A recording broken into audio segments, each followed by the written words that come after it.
السلام علیکم ورحمۃ اللہ وبرکاتہ نحمدہ ونصلی علی رسولہ الکریم اما بعد فاعوذ باللہ من الشیطان الرجیم بسم اللہ الرحمن الرحیم الصلاۃ والسلام علیک یا حبیبی یا رسول اللہ صلی اللہ تعالی علیہ وآلہ وسلم۔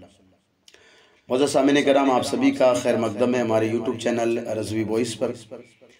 آج میں آپ کے سامنے 5 ایسے مسائل لے کر حاضر ہوا ہوں جو کہ میت کے تعلق سے ہیں، اور حالانکہ شریعت میں وہ مسائل کچھ اور ہیں اور اس میں ہم نے کتنی ملاوٹ کر رکھی ہے۔ آج میں آپ کے سامنے ان مسئلوں کی بات کرنے جا رہا ہوں۔ میں آج خاص کر 2 لوگوں سے بات کرنے جا رہا ہوں۔ پچھلا میرا ویڈیو تھا وہ جو سوشل میڈیا پر جو لوگ اپنی طرف سے باتیں بناتے ہیں ان کے لیے تھا۔ آج میری جو خاص میں جن سے بات کر رہا ہوں وہ میری اسلامی بہنیں جو کہ تھوڑی بہت پڑھی لکھی ہوتی ہے، اور جب کسی کے گھر میں انتقال ہوتا ہے تو وہ پھر اپنی طرف سے بہت کچھ لوگوں کو بتا دیتی ہے، یہ نہیں کرنا چاہیے، وہ نہیں کرنا چاہیے، یہ نہیں ہونا چاہیے، یہ نہیں ہونا چاہیے۔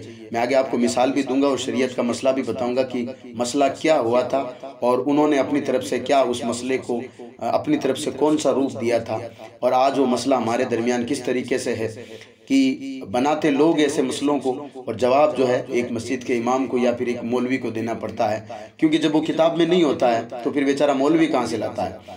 تو پھر لوگ کہتے ہیں کہ ہم تو یہ شروع سے سنتے آ رہے ہیں، حالانکہ آپ کے سننے سے کوئی فرق نہیں پڑتا ہے۔ کتاب دیکھیں، آپ شریعت کی کتابیں پڑھیں، علماء کرام کی بارگاہ میں بیٹھیں، ان سے پوچھیں کہ بھئی یہ شروع سے ایسا تو ہم تو سنتے آ رہے ہیں، جاہلیت کی وجہ سے شاید یہ لوگ کرتے آ رہے ہوں گے، کیا شریعت میں ایسا ہے کہ نہیں ہے؟ تو میں ان اسلامی بہنوں سے آج بات کرنے والا ہوں جو کہ تھوڑی بہت پڑھی لکھی ہوتی ہے، پھر کسی کے گھر میں جب انتقال ہوتا ہے یا جب اپنی طرف سے وہ شریعت بناتی رہتی ہے۔ آج ان لوگوں کے بارے میں بات کروں گا، اور دوسرے وہ لوگ جو کہ جاتے تو یہاں سے حج کے لیے، یعنی اللہ تبارک و تعالیٰ کی گھر کی زیارت کرنے کے لیے لوگ وہ جاتے ہیں، بڑے مقدر والے وہ لوگ ہوتے ہیں، طواف کرتے ہیں، جب حج کے سارے اراکین ادا کر لیتے ہیں تو پھر آقا کریم صلی اللہ تعالیٰ علیہ وآلہ وسلم کے شہر کی طرف، جس کو میں اور آپ مدینہ منورہ کہتے ہیں، اس کی طرف وہ سفر کرتے ہیں اور پھر روضہ انور کی زیارت کرتے ہیں۔ جب وہ روضہ انور کی زیارت کرتے ہیں تو ان کے لیے بشارت کیا ہے میں آپ کو بتا دوں۔ بشارت یہ ہے کہ رسول اکرم صلی اللہ تعالیٰ علیہ وآلہ وسلم نے ارشاد فرمایا، خوشخبری دی، کس کے لیے؟ جو لوگ رسول اکرم صلی اللہ تعالیٰ علیہ وآلہ وسلم کے دربار مقدس میں حاضر ہوتے ہیں۔ آقا فرماتے ہیں جو یہاں پر حاضری دیتا ہے اس کی اس پر میری شفاعت واجب ہو جاتی ہے۔ اور حاجی کے لیے بھی آقا کریم صلی اللہ علیہ وسلم کی وہ حدیث پاک آپ سب کو معلوم ہوگی، جب کوئی حاجی حج کر کے واپس لوٹتا ہے تو ایسے ہو جاتا ہے جیسے کہ ابھی وہ اپنی ماں کے پیٹ سے پیدا ہوا، یعنی وہ گناہوں سے بری ہو جاتا ہے۔ وہ لوگ کیا کرتے ہیں کہ حج کرنے کے بعد یہاں آنے کے بعد بالکل بہت بڑے مفتی بن جاتے ہیں۔ اگر میرا کوئی یہ ویڈیو وہ لوگ دیکھ رہے ہیں، اگر کسی کو برا بھی لگ رہا ہے تو مجھے معاف کر دینا، کیونکہ میں ایسے حالات سے گزرا ہوں، میں جانتا ہوں۔ کئی جگہ ایسے لوگوں سے میرا واسطہ پڑتا ہے، تو وہ لوگ کیا ہے کہ اپنی طرف سے بہت کچھ وہ سوچتے ہیں کہ میں حج کر کے نہیں آیا، بلکہ میں نے اپنی گلے میں ایک مفتی بن کر کے میں مفتی کی ڈگری لے کر آیا ہوں۔ حالانکہ شریعت وہ بھی نہیں جانتے ہیں، لیکن کیونکہ اب حاجی صاحب جو ہو گئے ہیں تو پھر وہ اپنی طرف سے بھی تھوڑی بہت باتیں بناتے ہیں۔ آج میں پھر ویسی کچھ باتیں آپ کے سامنے رکھنے جا رہا ہوں، اور یہ لوگ کن لوگوں نے مجھے بتائی بھی ہے اور میرے سامنے بھی ہوا ہے یہ کئی مرتبہ، آج میں آپ کے سامنے رکھ رہا ہوں۔ تو میں 5 مسائل آج آپ کے سامنے لے کر آیا ہوں۔ شروع کرتے ہیں۔ سب سے پہلا مسئلہ کیا، میں آپ پہلے سن لیں، وہ 5 مسئلے پھر ان پر بات کریں گے۔ سب سے پہلا مسئلہ یہ ہے، کیا کسی مرد کی اگر عورت انتقال کر جائے، یعنی کسی شوہر کی اگر بیوی انتقال کر جائے تو کیا وہ اس کو غسل دے سکتا ہے؟ کیا وہ اس کو چھو سکتا ہے؟ کیا وہ اس کو دیکھ سکتا ہے؟ کیا وہ اس کے جنازے کو کاندھا لگا سکتا ہے؟ کیا وہ اس کو قبر میں اتار سکتا ہے؟ آج سب سے پہلا مسئلہ ہمارا یہ ہے۔ اور جو دوسرا مسئلہ ہے وہ یہ ہے، آج ہم کفن اپنے مردے کو دے رہے ہیں، چاہے وہ عورت ہو، چاہے وہ مرد ہو، چاہے بچہ ہو، کیا وہ کفن صحیح ہے کہ نہیں ہے؟ آج ہم اس بارے میں بھی بات کریں گے کہ جو آج ہم کفن پہنا رہے ہیں، جس مردے کو بھی آپ پہنا رہے ہیں، کیا وہ کفن شریعت جس کفن کے بارے میں کہتی ہے کیا وہ کفن ہے کہ نہیں ہے؟ آج کے دور میں جو آج ہم کفن پہنا رہے ہیں۔ تیسرا آج کا ہمارا جو مسئلہ ہے، جو کہ ہمیں اس میں بہت ساری غلط فہمیاں پیدا کی گئی ہے، وہ تیسرا مسئلہ کیا ہے، وہ یہ ہے، کیا غسل دینے والے کو جو غسل دیتا ہے میت کو، کیا اس پر غسل فرض ہو جاتا ہے؟ یہ مسئلہ بہت بڑا ہے، آگے میں آپ کو بتاؤں گا۔ یہ میرے آنکھوں دیکھی اور کانوں سنی بات میں کر رہا ہوں۔ جو میت کو غسل دیتا ہے کیا وہ اس پر غسل فرض ہو جاتا ہے؟ یہ آج ہمارا تیسرا مسئلہ ہے۔ اور آگے جو چوتھا ہمارا مسئلہ ہے وہ یہ ہے کہ اکثر یہ آپ کے سامنے مسئلہ پایا جاتا ہے کہ اگر کسی عورت کا انتقال ہو جاتا ہے تو ہمارے یہاں پر ایسا ہوتا ہے، ہمارے یہاں نہیں بلکہ کئی جگہ ایسا ہوتا ہے کہ اس کا جو کفن ہے وہ میکے والے یعنی بچی کے گھر والے لے کر آتے ہیں، جبکہ سسرال والے کفن نہیں دیتے ہیں۔ اس میں شریعت کیا حکم دیتی ہے آج میں اس پر بھی آپ سے بات کرنے والا ہوں، بالکل حوالے کے ساتھ آپ کو حوالہ بھی بتاؤں گا۔ اور جو آج کا آخری جو آج ہمارا مسئلہ ہے، جو اس مسئلے میں جو ہمیں جو ہے گمراہ کیا گیا، وہ مسئلہ کیا ہے؟ وہ ہے کیا جس وضو سے ہم نے نماز جنازہ ادا کی ہے، جس وضو سے ہم نے جو ہے میت کو قبر میں اتارا ہے، جس وضو سے ہم نے قبر پر فاتحہ پڑھی ہے، کیا اس وضو سے ہم دوسری نماز نہیں پڑھ سکتے؟ آج یہ ہمارے پاس 5 مسائل ہیں۔ تو سب سے پہلے ہم اس مسئلے پر بات کرتے ہیں کہ کیا مرد اپنی بیوی کے انتقال کے بعد اس کو چھو سکتا ہے، کیا اس کو دیکھ سکتا ہے، کیا اس کو کاندھا لگا سکتا ہے؟ کیونکہ ہمارے یہاں پر جب بھی کسی کی جو ہے وائف کا انتقال ہوتا ہے تو بہت سارے مفتی آگے اگر تیار ہو جاتے، نہیں تو دور رہے بھائی، جب اس کو قبر میں اتارا جاتا تو نہیں تو دور رہے بھائی، کیونکہ تیری یہ بیوی تھی، اب تیرا نکاح ٹوٹ گیا ہے۔ اب میں آپ کو صحیح مسئلہ بتا دیتا ہوں۔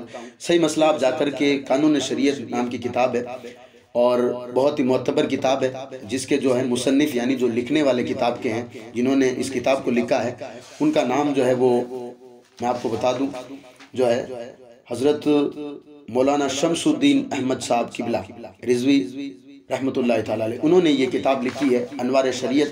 اس کا پہلا حصہ اور صفحہ نمبر آپ کو جا کر پڑھنا ہے 189 پر ہی، یعنی 179 پر پیج پر یہ مسئلہ آپ کو ملے گا کہ اگر کوئی مرد ہے، اس کی بیوی کا اگر انتقال ہو جائے تو وہ اس کے جنازے کو کاندھا بھی دے سکتا ہے، اس کو دیکھ بھی سکتا ہے یعنی اس کے چہرے کو بھی دیکھ سکتا ہے، اور جو ہے اس کو قبر میں بھی اتار سکتا ہے۔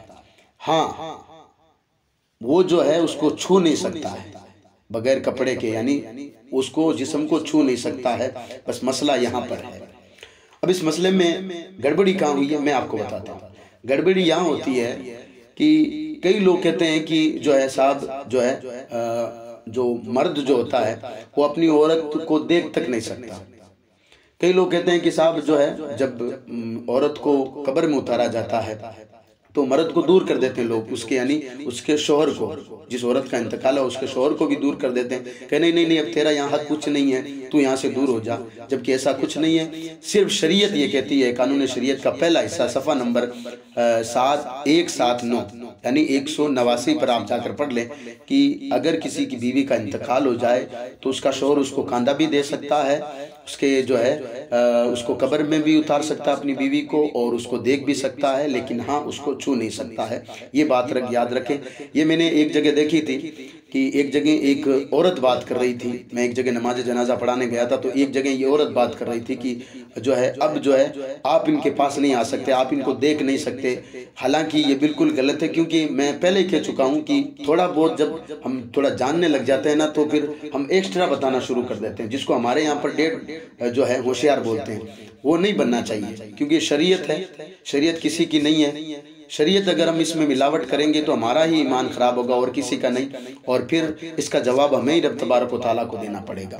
تو پہلا جو مسئلہ ہے وہ آج کلیئر ہو چکا ہے کہ اگر کسی جو ہے شوہر کی بیوی کا انتقال ہوتا ہے تو اس کو دیکھ بھی سکتا ہے، اس کے جو ہے جنازے کو کاندھا بھی دے سکتا ہے، اور وہ جو ہے اس کو قبر میں بھی اتار سکتا ہے، اور اگر وہ جانتا ہو نماز جنازہ پڑھانا تو نماز جنازہ اگر وہ پڑھاتا تو پھر بات ہی کچھ الگ ہے، یعنی سونے پہ سہاگا ہے۔ ٹھیک ہے، آج کا ہم دوسرا مسئلہ لیتے ہیں۔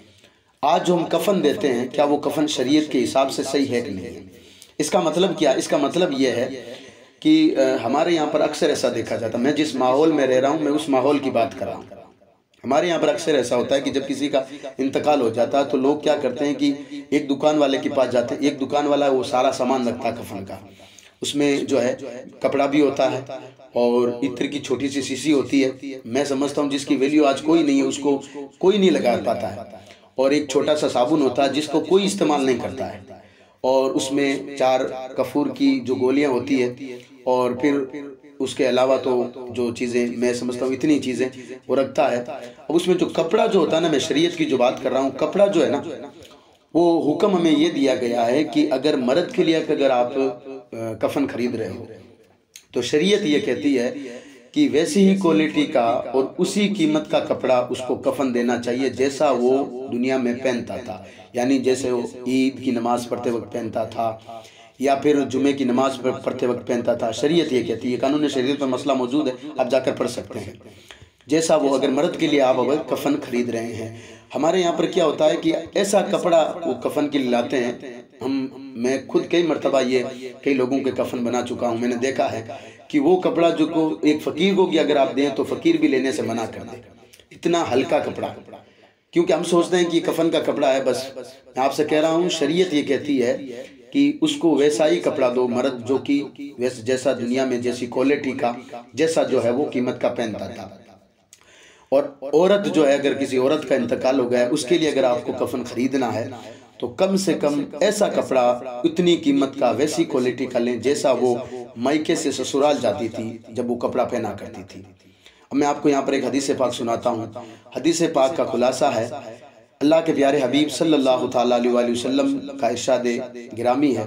آپ صلی اللہ تعالیٰ علیہ وآلہ وسلم ارشاد فرماتے ہیں، اپنے مردوں کو اچھی قسم کا کفن دو، یعنی جو مردہ تمہارے سامنے ہے اس کو اچھا کپڑا دو۔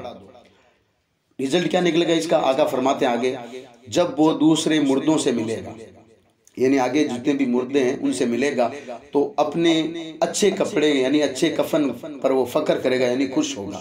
یہ اللہ کے نبی صلی اللہ تعالیٰ علیہ وآلہ وسلم نے فرمایا ہے۔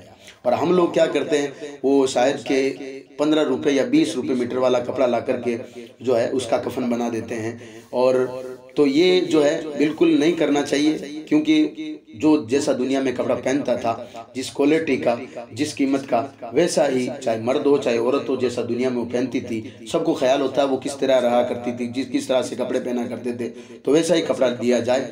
ہاں، جو سنت ہے نا وہ سفید کپڑا سنت ہے، یہ بات آپ یاد رکھنا۔ سفید کپڑا جو سنت ہے، جو کہ آقا کریم صلی اللہ تعالیٰ علیہ وسلم کی حدیث پاک ہے۔ آقا کریم صلی اللہ تعالیٰ علیہ وآلہ وسلم ارشاد فرماتے ہیں، اپنے مردوں کو سفید کفن میں دفناؤ، اپنے مردوں کو سفید کفن میں دفناؤ۔ حالانکہ یہ بات آپ یاد رکھیں کہ کفن جو ہے، آپ دنیا میں جتنے کپڑے جو پہن سکتے ہیں ساروں کا آپ کفن دے سکتے ہو، لیکن سفید کپڑا جو ہے وہ دینا جو ہے سنت ہے۔ اور مرد کے لیے شریعت یہ کہتی ہے کہ جعفران سے رنگا ہوا کپڑا اور جو ہے وہ یہ ریشم کا کپڑا جو ہے وہ جائز نہیں ہے۔ اس کے علاوہ کسی بھی کلر کا اگر آپ کفن دے بھی دیں تو گناہ نہیں ہے، لیکن سفید کپڑے میں کفن دینا یہ جو ہے سنت ہے، اور یہ شروع سے چلتا آ رہا ہے۔ تو سفید کپڑا، کیونکہ ہر کوالٹی میں سفید کپڑا ملتا ہے، مہنگا بھی ملتا ہے، اچھی کوالٹی کا بھی ملتا ہے، تو سفید کپڑا جب بھی آپ خریدو تو اچھی کوالٹی کا خریدو اپنے مردے کے لیے۔ کیوں؟ آقا کریم صلی اللہ تعالیٰ علیہ وسلم ارشاد فرماتے ہیں کہ جب وہ دوسرے مردوں سے ملتا ہے تو جب اپنے وہ قیمتی جو ہے کفن کو دیکھتا ہے تو اپنے کفن پر فخر کرتا ہے۔ ٹھیک ہے، یہ ہے جو آج ہم کفن دے رہے ہیں۔ اب اس کے پیچھے جو برائی کیا ہے وہ میں آپ کو بتا دیتا ہوں۔ میں نے جو ہے ایک جگہ نماز جنازہ پڑھائی تو ایک صاحب مجھے بولے کہ میں نے ان کو پوچھا تھا کہ میں نے کہا یہ کپڑا کتنے روپے میٹر کا ہے، تو ایک صاحب مجھے کہنے لگے بھئی اب ان کو کیا پتا، یہ تو جانے والے چلے گئے ہیں، ان کے لیے کوئی معنی نہیں رکھتا ہے کہ کیسا کپڑا ہم دے رہے ہیں کیسا نہیں دے رہے ہیں۔ میں نے ان کو بہت سمجھایا تو انہوں نے مجھے الٹے جواب دیا تھا کہ آپ جو ہے مولانا صاحب ہیں، یہ اچھی بات ہے، لیکن دنیا میں انہوں نے جو کپڑے پہنے اگر آپ ان کا حساب لگائیں تو آپ ویسا کپڑا نہیں پہنا سکتے۔ میں نے ان کو یہی کہا تھا صرف ایک ہی کپڑا دینا، کیونکہ نمازیں جو ہے مردے کو کفن دینا فرض کفایہ ہے، یعنی سب کو خبر جو ہے چل گئی کہ کسی کا انتقال ہو گیا، ایک نے بھی لا کر اگر کفن دے دیا تو سب کا فرض اتر جائے گا۔ ایک ہی کپڑا تو دینا ہے نا، تو اچھا کپڑا لا کر دو ان کو، اور اچھی کیٹیگری کا کپڑا دو، اپنی طرف سے شریعت مت لکھو، کیونکہ حضور علیہ السلام نے فرمایا کہ جب وہ اس دنیا سے جب جا کر کے اچھے آپ جب اس کو لباس دو گے، اچھا اس کو کفن دو گے تو کیا ہے، وہ جا کر کے دوسرے مردوں میں جا کر کے جو ہے وہ فخر کرے گا۔ حالانکہ شریعت تو یہاں تک کہتی ہے آپ جو ہے پرانا کپڑا بھی جو ہے کفن میں دے سکتے ہیں۔ شریعت اس بات کا بھی آپ کو اجازت دیتی ہے، جا کر قانون شریعت کا پہلا حصہ جا کر پڑھ لیں، 181 پر پورا مسئلہ آپ کو مل جائے گا، یہ جا کر آپ پڑھ سکتے ہیں کہ پرانا کپڑا بھی دے سکتے ہیں۔ لیکن سنت کیا ہے، حضور نے کیا فرمایا؟ حضور نے یہ فرمایا کہ سفید کپڑا دو، اس کے اوپر عمدہ کپڑا دو، تاکہ وہ بھی خوش ہو. ٹھیک ہے، یہ دو آج مسئلے ہو گئے. تیسرا مسئلہ آج کیا تھا؟ تیسرا مسئلہ یہ تھا کہ اگر کوئی میت کو غسل دیتا ہے تو کیا اس پر غسل فرض ہو جاتا ہے؟ یہ ہماری جو اکثر اسلامی بہنیں، مائیں بہنیں ہوتی ہیں نا، جو پرانے زمانے کی، آج کی تو میں بات نہیں کر سکتا کیونکہ آج کی تو کچھ شریعت، کچھ جو ہے بہنوں نے شریعت پڑھ رکھی ہے، کچھ نے مدرسہ جوائن کیا تو پڑھ رکھی ہے، تو کچھ دعوت اسلامی نے لوگوں کو بتایا ہے، کچھ جو ہے ہماری جو سنی جو ہے تنظیمیں جتنی بھی چلتی ہے ان کی کوشش رہتی ہے لوگوں کو بتانے کی. تو میں یہاں پر آپ کو بتا دیتا ہوں، یہ میں نے خود اپنی آنکھوں سے دیکھا ہے کہ بہت سردی کا ماحول تھا. ایک کسی خاتون کا انتقال ہو گیا تھا. خاتون کا انتقال ہوا عصر کے وقت، عصر سے تھوڑے سے پہلے وقت ان کو جو ہے غسل دیا گیا. غسل دیتے دیتے عصر کا وقت ہو گیا تھا. تو جو 4-5 جو اندر عورتیں جن کو وہ غسل دے رہی تھی، وہ ان کو جیسے ہی غسل دیتی باہر آ کر کہتی ہمیں نانا ہے، نانے نائے بغیر ہم گھر میں داخل نہیں ہو سکتی. یہ اپنی طرف سے گڑا ہوا مسئلہ ہے. میں آپ کو بتاؤں کہ غسل کتنی چیزوں سے فرض ہوتا ہے. آپ کو معلوم ہی نہیں ہے کہ آپ پر غسل واجب کب ہوتا ہے. جب ہم پر غسل واجب ہوتا ہے تب ہمیں پتہ نہیں چلتا ہے، اور جب ہمیں غسل واجب نہیں ہوتا پھر بھی ہم اپنے اوپر غسل واجب کر لیتے ہیں. 5 چیزوں سے ہم پر غسل واجب ہوتا ہے، یہ بات آپ یاد رکھیں. اب وہ 5 چیزیں اگر اس میت میں نہلانے میں اگر آپ میں پائی جائے تب آپ غسل کریں. پہلا، جب کسی عورت کو حیض آتا ہے، 10 دن آئے، 3 دن آئے، کم سے کم 3 دن ہے، زیادہ سے زیادہ 10 دن ہے. حیض کی یہ جو ہے عمر ہے جس کو آپ یہاں پر ماہواری کہہ سکتے ہیں، یعنی مہینے میں جو 10 دن عورت ناپاک ہوتی ہے، ہمارے علاقے میں یہ بولا جاتا ہے. تو اگر کسی عورت کو حیض آئے اور جب اس کے دن پورے ہو جائے حیض کے، تب اس پر غسل واجب ہوتا ہے. پہلا یہ ہے. دوسرا، کسی عورت کو بچہ ہوا اور 40 دن کے بعد خون بند ہوا، یعنی جس کو نفاس کا خون کہا جاتا ہے، 40 دن کے بعد وہ نہائے گی، غسل اس پر واجب ہے. جب تک غسل نہیں کرے گی تب تک وہ پاک نہیں ہوگی. یہ 2 ریزن ہو گئے. یہاں پر تو میت میں تو ایسا کوئی چیز نہیں پائی جا رہی ہے. تیسرا کیا میں آپ کو بتاؤں؟ تیسرا یہ ہے صحبت، یعنی اپنی بیوی کے ساتھ ہم بستری کرنا. اپنی بیوی کے ساتھ کرے تو یہ جو ہے جمع ہے، اور اگر بیوی کے علاوہ اور اگر کسی کے ساتھ کرے تو یہ زنا ہے، اور زنا بہت بڑا گناہ ہے، یہ بات یاد رکھنا. لیکن غسل دونوں سے فرض ہوتا ہے. غسل دونوں سے، بیوی کے علاوہ بھی اگر کسی کے ساتھ اگر آپ جو ہے ہم بستری کرو گے تو جو ہے وہ ہم بستری نہیں کہا جا سکتا، اس کو زنا کہا جائے گا. تب بھی آپ پر غسل فرض ہوگا. اور بیوی کے ساتھ اگر آپ ہم بستری کر رہے ہو تب بھی آپ پر غسل فرض ہوگا، یعنی نائے بغیر آپ پاک نہیں ہو سکتے. تو 3 ریزن یہ ہو گئے. تینوں میں تو ابھی تک میت میں کوئی ایسی چیز نہیں پائی جا رہی ہے. یعنی آپ میت کو جب تک نہلا رہے ہیں، نہ تو حیض کا مسئلہ یہاں آیا، نہ نفاس کا مسئلہ آیا، نہ ہی ہم بستری والا مسئلہ آیا. چوتھا کیا ہے؟ چوتھا جو ہے آدمی خود اپنے ہاتھ سے ناپاک ہوتا ہے. ٹھیک ہے، ہاتھ سے ناپاک آپ اچھی طرح سمجھ گئے ہوگے کہ ہاتھ سے بندہ، یہ بہت بڑا گناہ ہے. آقا کریم صلی اللہ تعالیٰ علیہ وسلم نے ایسے بندے پر لعنت فرمائی ہے، چاہے وہ مرد ہو چاہے عورت ہو، جو کہ اپنے ہاتھ سے ناپاک ہوتی ہو.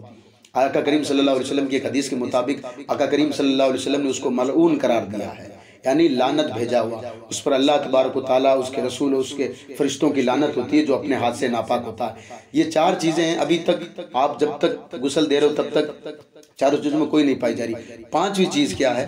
وہ ہے آپ اگر سوئے اور خواب میں آپ نے کوئی ایسا خواب دیکھا جسے آپ ناپاک ہو گئے، منی نکل گئی، آپ کے کپڑے ناپاک ہو گئے، آپ کا ویریہ نکل گیا. صبح آپ اٹھ کر دیکھتے ہیں یا نیند سے جیسے آپ کی نیند کھلتی ہے آپ دیکھتے ہیں آپ کے کپڑے ناپاک ہیں، تو اب آپ پر غسل جو ہے واجب ہے. یہ 5 چیزیں، ان کے علاوہ کوئی بھی چیز ایسی نہیں ہے جس سے غسل واجب ہو.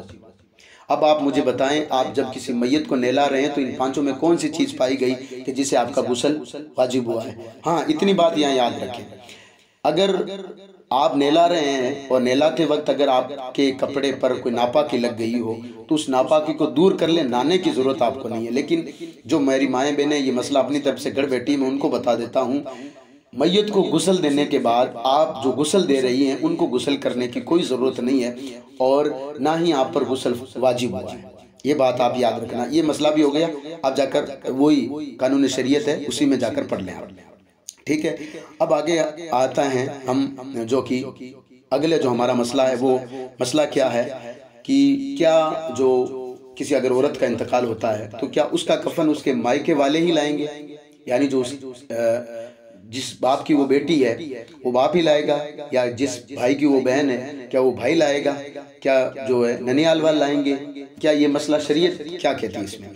تو میں اس میں آپ کو سب سے پہلے یہاں بتا دوں، ہمارے یہاں جو سب سے بڑا جو رواج یہ نا، تختوں کے پیسے دیتے ہیں کہ بھئی بیٹی ہماری تھی، قبر جو ہے، حالانکہ یہاں ہمارے یہاں کھدوائی کے پیسے نہیں لیتے ہوئے، شریعت تو کہتی ہے قبر سے کھدائی تک سارے کے سارے جو ہے کفن کا سارا خرچہ جو ہے، جو مال وہ عورت چھوڑ کے گئی ہے، جس عورت کا انتقال ہوا ہے، جو مال وہ چھوڑ کے گئی ہے، اس مال سے اس کا کفن خریدا جائے، اس کی ساری جو ہے تدفین کا جو سارا خرچہ ہے، سارا کا سارا اس کے مال سے لیا جائے، اس کے بعد میں پھر جو مال بچے گا اس کی قرض میں، اگر اس پر قرض ہو تو پھر وہ قرض بھی لوگوں کا لوٹایا جائے گا، پھر قرض لوٹانے کے بعد حصے کیے جائیں گے، وراثت بانٹی جائے گی، لیکن سب سے پہلے کفن کا انتظام کیا جائے گا۔ ہمارے یہاں پر جو ہے یہ بھی مسئلہ کم سے کم عورتوں نے بنا رکھا ہے کہ بھئی بیٹی ہماری تھی تو ہم ان کے لیے جو ہے یہ لے کر آئیں گے، کفن لے کے آئیں گے، جبکہ یہ لانا ضروری نہیں، اب تو اس کو فرض اور واجب کرا دیجیے۔ اگر کوئی نہیں لاتا ہے کہ بھئی ارے اس کی بیٹی ہوئی ہے، بیٹی دنیا سے گئی ہے، کفن تک نہیں لے کے آیا، حالانکہ یہ تانا زنی کرنا بھی بالکل منع ہے۔ یہاں تک کہ میں نے سنا ہے، یہ میں اپنے کانوں سے سنی بات کر رہا ہوں، کہ اگر کوئی جو ہے شخص اس دنیا سے انتقال کرتا ہے تو اس کا سسر بھی، یعنی اس شخص کا سسر، یعنی جس کو جوائیں بولتے ہیں، وہ جوائیں کے لیے کفن لاتا ہے، حالانکہ یہ بھی غلط ہے۔ اب میں آپ کو یہاں پر شریعت کا سیدھا مسئلہ آپ کو بتا دیتا ہوں کہ کفن جو ہے نا، وہ اب جو مردہ پیچھے مال چھوڑ کے گیا ہے، اس مال سے ہی کفن لیا جائے۔ اب اگر وہ مال چھوڑ کے گیا ہی نہیں ہے تو جو دنیا میں اس کو پالتا تھا، اس کا خرچہ اٹھاتا تھا، اس پر کفن واجب ہے، ٹھیک ہے؟ مثال کے طور پہ ایک عورت اس دنیا سے گئی ہے تو اب اس کا جو کفن ہے وہ کفن کی ذمہ داری ہے اس کے شوہر پر ہے، یہ بات یاد رکھنا۔ لیکن اگر شوہر اس دنیا سے چلا جائے اور عورت چاہے کتنی بھی مالدار ہو، لیکن عورت پر شوہر کے کفن کی ذمہ داری نہیں ہے، یہ بات آپ یاد رکھنا۔ یہ میں مسئلہ شریعت کا مسئلہ بات کر رہا ہوں، میں اپنی طرف سے کوئی بات نہیں کر رہا ہوں۔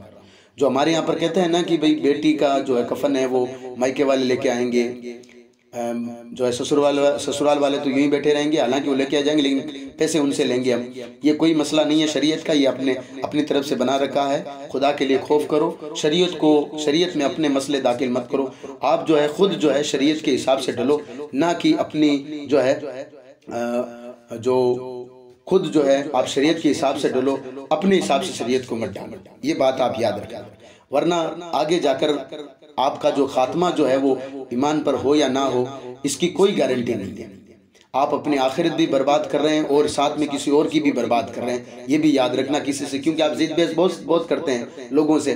اگر کوئی امام آپ کو سمجھاتا ہے تو اس سے ضد بحث کرنے میں سب سے پہلے آگے ہوتے ہیں کہ یہ تو ہمارے باپ دادا کرتے آئے ہیں، بھائی ہم تو کریں گے، باپ دادا یہ ہمارے کرتے آئے ہیں۔ ارے آپ کے باپ دادا کرتے ہیں، میں نے پچھلے ویڈیو میں آپ کو بتایا تھا، شاید آپ کے باپ دادا تک علم نہیں پہنچا ہوگا، تب وہ شاید ایسا بیچارے کرتے ہوں گے۔ اب آپ کے پاس تو علم ہے، موجود ہے، آپ کے سامنے بتانے والے رہنما موجود ہے، علماء آپ کے سامنے موجود ہے، پھر آپ ان لوگوں کی سنتے کیوں نہیں؟ تو یہ جو کفن کا جو میٹر ہے نا، اسی جو ہے کہ ذمہ ہے جو مال چھوڑ کے گیا، یعنی جو مردہ مال چھوڑ کے گیا ہے اسی میں سب سے پہلے کفن لایا جائے گا، ٹھیک ہے؟ یعنی اگر بیٹی کا انتقال ہوا ہے تو اس کے باپ کو کفن لانے کی ضرورت نہیں ہے، یہ بات یاد رکھنا، ٹھیک ہے؟ اگلا مسئلہ ہم لے لیتے ہیں جو سب سے آخر آج ہمارا مسئلہ ہے اور ویڈیو کا یہ آخری مسئلہ ہے۔ مسئلہ یہ ہے کہ کئی جگہ یہ مسئلہ بھی پایا جاتا ہے کہ جو وضو ہم نے نماز جنازہ کے لیے بنایا تھا، یعنی نماز جنازہ پڑھنے کے لیے جو وضو ہم نے بنایا تھا، لوگ کہتے ہیں کہ اس وضو سے کوئی دوسری نماز ہم نہیں پڑھ سکتے۔ مثال کے طور پہ آپ نے 1 بجے وضو بنایا تھا نماز جنازہ پڑھنے کے لیے، ٹھیک ہے؟ یا آپ نے 1:45 بجے نماز جنازہ پڑھنے کے لیے آپ نے وضو بنایا، آپ نے نماز جنازہ پڑھ لی، نماز جنازہ پڑھنے کے بعد میں آپ نے میت کو دفنایا، مٹی دی، مٹی دینے کے بعد آپ تختے دے کر کے باہر آ گئے۔ اب آپ کو ظہر کی نماز پڑھنی ہے، آپ کو وضو یاد ہے کہ میرا وضو نہیں ٹوٹا ہے، یعنی کوئی ایسی حرکت نہیں ہوئی جس سے میرا وضو ٹوٹا ہے، تو آپ کا وضو نہیں ٹوٹے گا۔ جیسے مثال کے طور پر آپ نے پیشاب نہیں کی ہے، تو یہی تو وضو کے ٹوٹنے کے کارن ہوتے ہیں نا بھائی، آپ نے پیشاب نہیں کی ہے، ہوا خارج نہیں ہوئی ہے، اور جتنے بھی وضو کے دوسرے ذرائع وہ نہیں ہوئے، تو پھر کس چیز سے آپ کا وضو ٹوٹا ہے؟ یعنی آپ کا مطلب یہ ہے کہ نماز جنازہ صرف ایک وضو ہے، صرف نماز جنازہ کے لیے الگ اسپیشل وضو کرنا پڑے گا؟ یہ ہماری طرف سے بنایا مسئلہ ہے۔ اگر آپ کو وضو یاد رہتا ہے کہ ظہر کے میں نے جو وضو بنایا تھا وضو مجھے جو ہے یاد ہے اور میرا وضو ٹوٹا نہیں ہے، تو آپ جو ہے ظہر کی نماز پڑھ سکتے ہیں۔ اب اگر آپ کا وضو چلتا ہے یہاں تک کہ عصر کی نماز ہو جاتی ہے، آپ کو یاد رہتا ہے کہ میرا وضو سلامت ہے، تو آپ اسے عصر کی نماز بھی پڑھ سکتے ہیں، یہ بات یاد رکھنا۔ ہاں، آپ کو وضو یاد رہنا ضروری ہے، یہ بات یاد رکھنا آپ، کیونکہ جو آپ وضو کر رہے ہیں نا، وہ وہی وضو جو ہے نماز جنازہ میں بھی کیا جاتا ہے، اور وہی وضو جو ہے نماز فرض میں کیا جاتا ہے، یہ بھی یاد رکھنا۔ وہی وضو قرآن مقدس کو تلاوت کرنے میں کیا جاتا ہے، وہی وضو جب آپ کسی اللہ والے کے دربار میں جاتے ہیں وہی وضو کیا جاتا ہے۔ تو یہ جو مسئلے ہیں نا، ایک سارے کے سارے ہم نے اپنی طرف سے گھڑ رکھے ہیں۔